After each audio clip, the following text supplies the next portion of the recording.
Right, an Instagram classic. We're going to be discussing the topic of counting calories and why you would do it, and then also the reasons behind why it is a really good thing to do.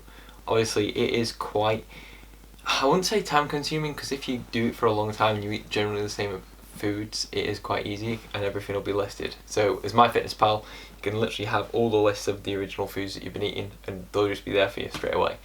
But if you looked at it in terms of like a financial side of things, not in terms of making money from counting calories, but if we were trying to save money, we'd have money coming in and money going out. We'd obviously need to know how much money we're spending and making to make sure that we can still save the money that we want. The same works for calories.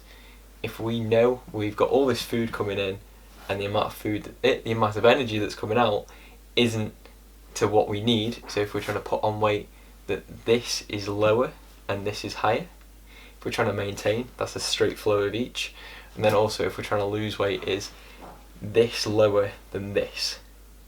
That's the weirdest thing I've ever done to try and explain it, but yeah, that is a basic principle. And if we don't know the metrics of each side, and especially with calories, are we going to be doing it the best way we can?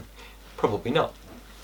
Now, if we looked at it in terms of the actual quality of the food, so if we went into a bit more detail and said the macronutrients, you're going to have certain qualities from the food that you eat.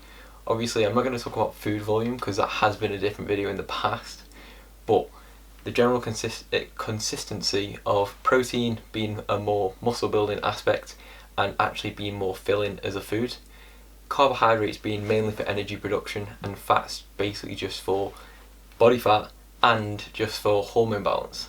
So at the most basic level, are we looking to what we actually need in our diet? So if we're going for quite an intense day and a lot of exercise, do we need to lean towards getting more protein and carbs in and reducing the fat? If we're going through certain phases and we don't know which parts are coming in and out, are we going to be increasing fat to a level where we think that, yeah, we're losing weight, but the food volume's really low because fat is 9 calories per gram. We're not actually benefiting because we're trying to just cram a lot of food in. We've got no recovery aspects through protein being consumed alongside our training, and we're not really fueling the body the way that we really should be.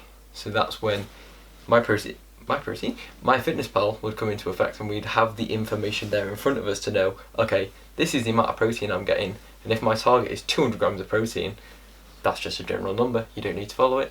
Are we anywhere near that, or are we just like thinking that having a protein bar and a protein shake post-workout is going to match us there?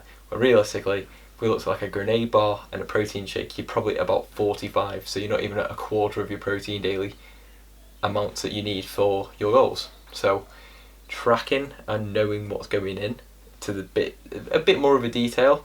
Protein is always going to be the highest one of the three, then I'd say carbs, then I'd say fats, but calories is king, which is where we need the information for what's coming in and what's going out. This has been the most amount of hand gestures I've ever made in a video. I hope you found it helpful,